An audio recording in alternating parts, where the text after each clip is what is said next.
My friends, I am Vivian McPeak, and this is Hempresent. If you have feedback or would like to suggest a guest or topic for Hempresent, email me at hempresent@gmail.com. I greatly enjoy hearing from you, the listener. Perfect's co-founder and chief product officer, Michael Backus, is well known for writing the book Cannabis Pharmacy, where he details the medical effects of a wide variety of strains. Longtime considered the Cannabis Pharmacist, Michael founded and ran the first evidence-based medical dispensary in the United States, which often served the Hollywood elite with his sought-after premium fresh products and customized effects. Michael developed infused flower to deliver that same experience to consumers who are seeking the very best. And I've invited Michael to join me today so we can learn more. Welcome, Michael, to Cannabis Radio. Hey, thanks a lot, Vivian. My pleasure. So now, you're not actually a pharmacist, but you've been long referred to as the Cannabis Pharmacist. Could you just tell us a little bit about your history and how you gathered your knowledge about the plant? Well, I've actually never heard anybody refer to me as the Cannabis Pharmacist, but I'll take that as a compliment. No, I'm not a pharmacist. How did I get into this and why I'm in it? I'm just fascinated by the science of how cannabis works, and I think that what we've learned and what scientists have learned about the plant can translate to the consumer experience. I think science allows you to grow better cannabis and consume cannabis in a way that gets you closer to the effects that you're seeking. So that's why I'm into it, and it's why I stay in it. Okay. Just for the record, I didn't make up that Cannabis Pharmacist stuff. I read that, but it's all good.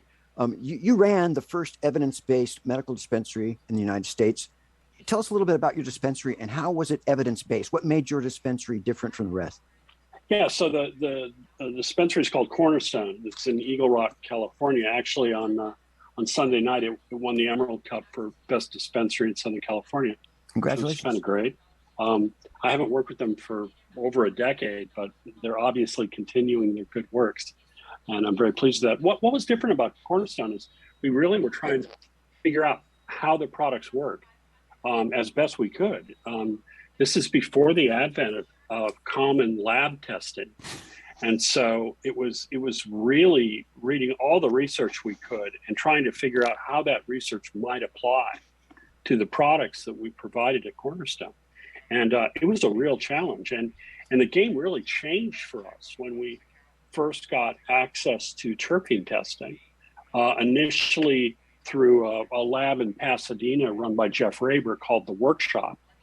And that was kind of late in my tenure with Cornerstone, but it really opened my eyes. And when I left Cornerstone, I got involved with a group that was breeding cannabis. And the first thing we did was set up a lab to test everything we were growing.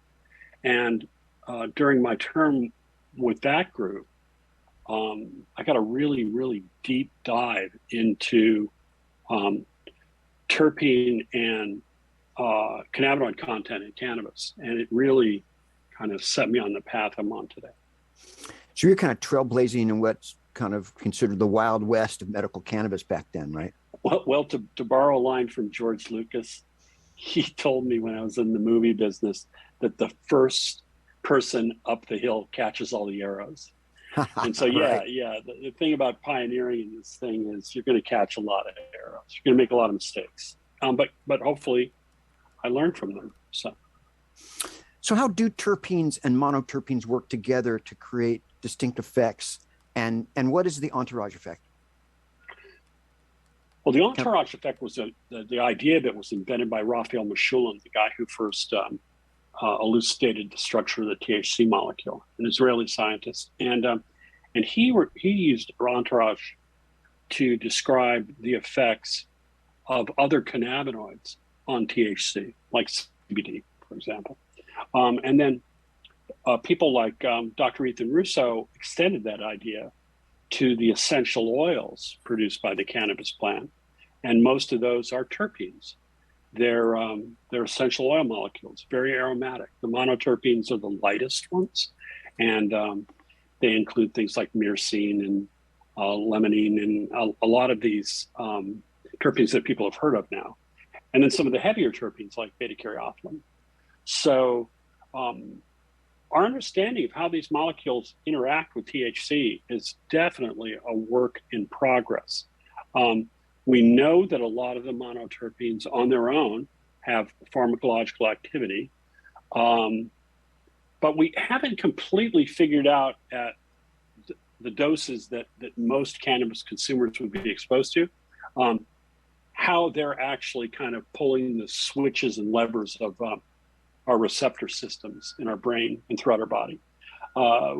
We have a good idea that limonene is mood elevating. We have a good idea that linalool, a terpene alcohol that's also produced by lavender, how it tends to be sedating. But there's a lot of misinformation out there about terpenes. And I think often terpene impacts are slightly overstated. So when it came to designing products for my company, Perfect, I really took a very conservative approach. I wasn't trying to just copy nature.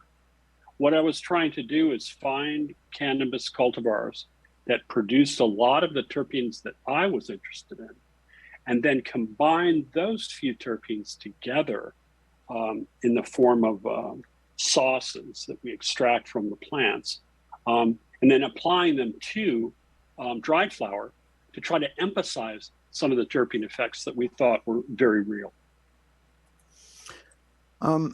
Michael, I think 11 states have legalized the recreational use of marijuana, cannabis, and I think 35 states have implemented medical marijuana programs for patients.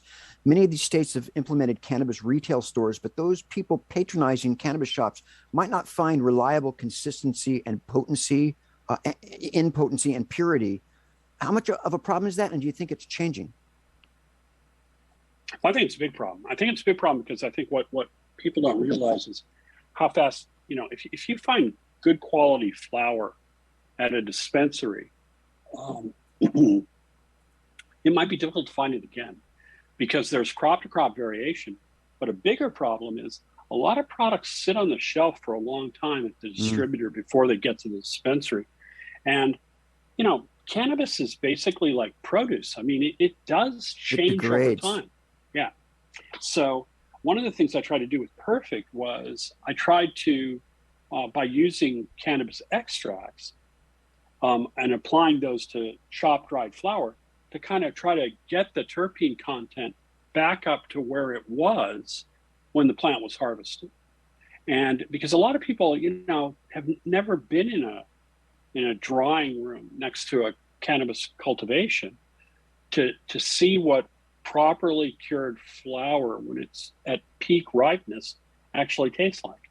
And that's what we try to do with Perfect. We try to give you the experience of that the cultivator has when they pull a bud out of their curing shed and take it in and roll a joint in it and smoke it. It's rich with terpenes. It's rich with a lot of the lighter molecules that are lost when the plant just sits on the shelf someplace. How much of the smell and taste is determined by the terpenes? All of it, for the most part. Interesting. Yeah, cannabinoids have no taste. I mean, there are other compounds that are produced by the cannabis plant, esters that are responsible for some of the fruity notes associated with certain cannabis strains. But really, when it comes to aroma and flavor, terpenes kind of drive the show. I want to dive deeper into your company, Perfect, after this first break that's coming up. But before we do that, what should the cannabis consumer be looking for when shopping for a quality product? Everything seems to be primarily geared for high THC content, but that might not be the best indication of quality product. Is that correct? It's really not. A matter of fact, at the Emerald Cup this last weekend, in the whole history of 18 years of the Emerald Cup, the highest THC variety has never won. Huh. And that's interesting. Why do you think it is that, at least in my areas, most of the stores, everybody's really kind of focused on high THC content. That seems to be the primary driver. And even some people I know as customers, that's what they're looking for. Why do you think that is? Well, I mean, because it's easy. It's not hard. It's an easy thing to do. I mean, it'd be like if you walked into a liquor store and I want the highest judged alcohol content, right? Exactly. I mean, nobody walks in and goes, Right. yeah, Give me the well, Everclear. yeah, Everclear must be the best product you carry because it's the strongest. So it's simply ignorance. That's all. And for years, for many years, since the early 1970s, THC content was the one thing that people who were breeding cannabis could, because they didn't have access to labs, could judge. They would judge. This is the strongest thing. Oh, Right, okay. right, I'm from going the to grow high. that next year. And what happened is that it just got stronger and stronger and stronger. And really, the problem is that the varieties that produce the most THC are there's a class of cannabis varieties called dessert class, caryophyllene and limonene. And so that's what's flooding the market right now, because those plants produce the most THC. And so that's what gets pushed in the marketplace as being the best flower, when in fact it's not. I started smoking cannabis regularly around 1972, 73. And cannabis used to really relax me. And I find that some of the weed I buy in rec stores these days gives me anxiety. Right, because a lot of that is driven by the combination of THC and caryophyllene together. If I want to make a blend that would make you miserable, I'd probably have no CBD in it, have as much THC as I could, and then I'd have a caryophyllene, and I guarantee most people aren't going to have a great time. Fascinating. I'm talking to Michael Backus from the company Perfect. We're going to take a quick break and come back with our second segment, so don't go anywhere. Time to roll out for the people that let us Hempresent. Hang loose. We're coming right back. And we're back on Hempresent with Michael Backus. Michael, you are the co-founder and the chief product officer for the cannabis company Perfect. Can you tell us about Perfect's inception, mission, and a little bit more about your product line? Sure. Perfect came about when Dean Hollander, Perfect's CEO, got in touch with me. I think it was on LinkedIn, and said, "You want to have coffee? I've got an idea for a company." And it worked out that I did have time, and we did sit down, and he had this idea to do cannabis blends. And I thought that was really, really an interesting idea because, I started using cannabis in the very early 70s as well. And I used to make blends all the time. I used to love to blend Michoacan from Mexico with pie stick because they really produce different highs. One variety was more myrcene dominant, the stuff from Mexico, and the stuff from Thailand was terpenylene dominant. Very different cannabis varieties. And so I blend my own things. And when Dean approached me about blending, I said, "Oh, this has a lot of potential." And Dean shows up with 3 ideas for blends: Happy Camper, Pick Me Up, and Nightcap. And doesn't really know how or if they could be made, just kind of posed it as a challenge to me. And so I jumped on board and found out very quickly how hard it is to blend cannabis well. It's one thing to make a salad joint. It's another thing to make something that makes the majority of the people who try it say, "Wow, I feel like a happy camper." And Perfect uses 3 to 4 strains in each blend, right? Yeah. So what I do is I go out, I go to our cultivators, and I select terpene classes of these plants that they're growing. So in the case of Happy Camper, I'll get a limonene, dominant variety, sometimes several, because there is crop to crop variation, and I want to try to make things that are very much the same every single time, so that there's not that variation, so somebody can trust when they buy Happy Camper this time, it's like Happy Camper last time. But the challenge there is that's a very hard thing to do. So what I have to do is I have to choose these plants. I dry half the crop that I buy. I extract the other half. The extract is used to create this high terpene extract that I'll blend together. But I also grow the THC in that extract and extract that. So what I end up with is dried chopped flower, these high terpene sauces from the cannabis and THCA from the cannabis. And then I put them all back together to make the spec for Happy Camper or Pick Me Up or Nightcap, to drive the effect based on the terpene entourage in each individual product. Michael, Perfect's process infuses flower with formulated live resin sauces. What are live resin sauces, and what's the difference between resin and live resin? Well, resin is just what's produced by the plant. So if I take a cannabis plant in the field and I go up and rub the flowering tops with my hands, I'm going to end up with sticky resin on my hands. All right. Matter of fact, that's how they used to make hash in Nepal. Yeah, right. Run naked through the fields, right? Yeah. Which is why, Nepali resin has that nice taste of human sweat. But so live resin is a process where basically you're freezing the crop while it's, absolutely fresh. You chop it and freeze it immediately, like any fresh frozen vegetable. And then you extract that fresh frozen material. And what you get is the terpene profile and the cannabinoid profile that's closer to what the plant produces when it's alive, hence live resin. And as opposed to dried, where you start to lose stuff like that.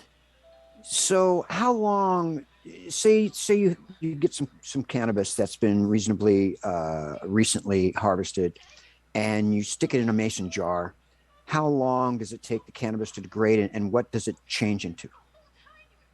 Well, the THC actually changes pretty slowly. I mean, a THC in the presence of oxygen will convert to CBN, another cannabinoid, over time.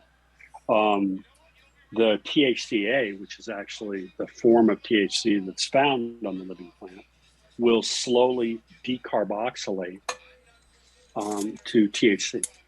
But that's a pretty leisurely process. Now, what isn't leisurely is how fast terpenes can degrade. Terpenes can really start to degrade in less than 30 days, considerably. That's why it's interesting, because a lot of people who try our products for the first time, they go, wow, this feels a little different. And it's not because we've jacked the terpene content. It's just that we've restored the terpene content to what the living plant has. And most people have never experienced that. Most people are pretty far away from cultivation if they use cannabis. Now, people who grow their own, they're the people who go, oh yeah, I know what this tastes like. This tastes like my stuff at its best. And that's what we want to honor. We want to honor what the plant's capable of producing. And so what Perfect is about is taking really, really well cultivated inputs and combining them to make consistent cannabis experiences. And it's a joy to do, to tell you the truth. Are your products available to customers outside of California? Not yet, but it looks like we're coming soon to a legal state near you. We've decided that it's really important to get out there. So very likely we'll be seen on the East Coast and the Midwest this year. Oh, that's great. Great. Looking forward to it. I'm up here in Seattle. It'd be great to be able to access your stuff. I love Washington. So yeah, I'd love to be in Washington market. Right on. Yeah. I'd love to have you. You mentioned Thai stick, and I mentioned that I started getting high in the 70s. I'm from California, actually, and I lived in LA and for a long time in Lake Tahoe, and the old Thai stick and the stickless Thai and Mishra Khan, Oaxacan, Maui Wowie. I mean, all those classic old strains, Panama Red that used to come through, and the brown and gold Colombian and stuff, all was very distinct. And around 1976, I think we started seeing Sinsemilla coming from Northern California. And for years, for decades, really, a lot of the weed was really sticky, gooey even. You take a nug and you press it on the wall and it would stick there for about 10 minutes before it would fall off. And a lot of the weed was so pungent that if you had a bag in your pocket, you got on an elevator or something, everybody could smell it. It's so like a dead skunk. And now a lot of the weed that I get, at least in the retail stores, are kind of hard, brown nugs that nothing has that smell anymore. What's going on? Time, basically. I mean, in the can, especially, has it been breeding? Those things been bred out or? No, it's just handled too much. It's just sitting around too long. It's been too warm for too long. People don't treat cannabis like produce, which it is. I mean, if they treated cannabis like it was flowers, then it would last a lot longer. I mean, you don't see people just like keeping it in a humidor or something, right? Not even a humidor, just keep it cool. I mean, that's the big thing. It's like, it's like cabbage. Put a cabbage on your desk and leave it there for 2 months.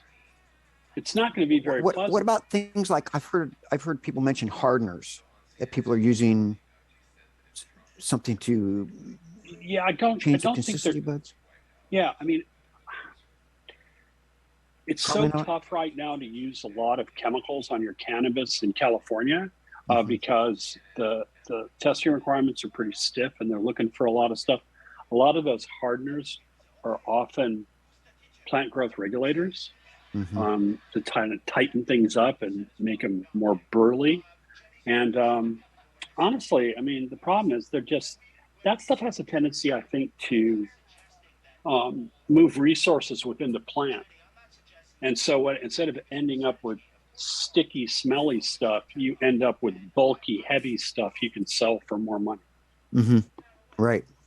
And so I think that's part of it. Part of it is the fact that the commercial pressure on the people who are cultivating basically put their focus more on the weight that their plants were producing often than the quality of aroma, taste, and effect. And again, Perfect's all about aroma, taste, and effect. That's kind of the modern version of putting a couple small stones in your ounce bag before you sell it, right? The stones probably taste better. That's right. Yes. Than some of the crap that's put on plants. Yeah, isn't that the truth? All right, I am talking to Michael Backus from Perfect. We're going to take another break and come back with our final questions. Time to roll out for the people that let us Hempresent. Hang loose. We're coming right back. And we're back for the final segment with Michael Backus. Michael, just fascinating stuff, man. This is really, really good information. I'm just wondering, we still have a few minutes left to talk. What final thoughts would you like to leave our listeners with?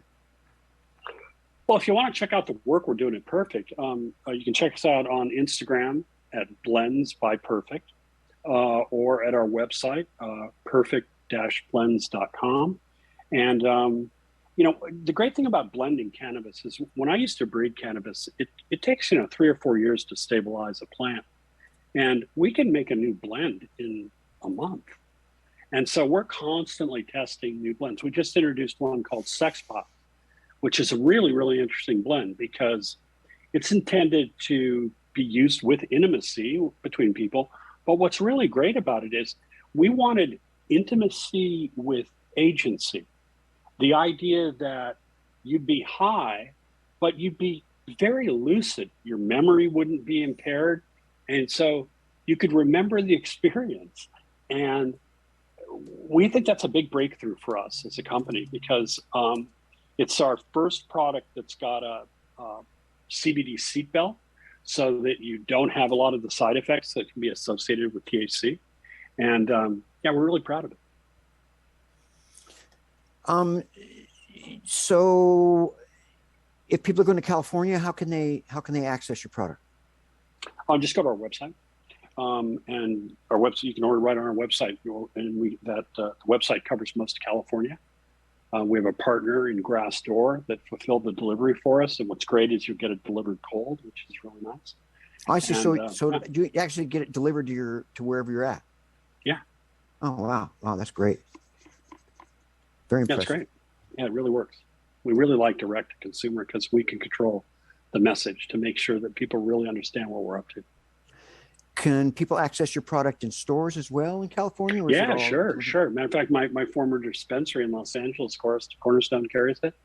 And we've got coverage through most of the state. So pretty pleased there. Excellent. Well, thank you so much for being on the show, man. I think this show was perfect. Fantastic, Vivian. Thanks for having me on. You bet. My pleasure, man. That concludes this installment of Hempresent on Cannabis Radio. When it comes to prohibition, you've got the right not to remain silent. Activism requires a voice, so find your voice, speak up for justice, because resistance is fertile. The Hempresent introduction music is Joanne Rand's 7 Mile Beach, and the outro music is Stickerbush, Take Back the Plant. See you next week, folks. Stay strong. Marijuana, THC, sweet sativa, Dicker Queen, Santeria, Delta 9, smoke the ganja all the time. The opinions expressed on this CannabisRadio.com program are those of the guests and hosts and do not necessarily reflect those of the staff and management of CannabisRadio.com. Any rebroadcast, republication, or retransmission of this program without proper consent is prohibited.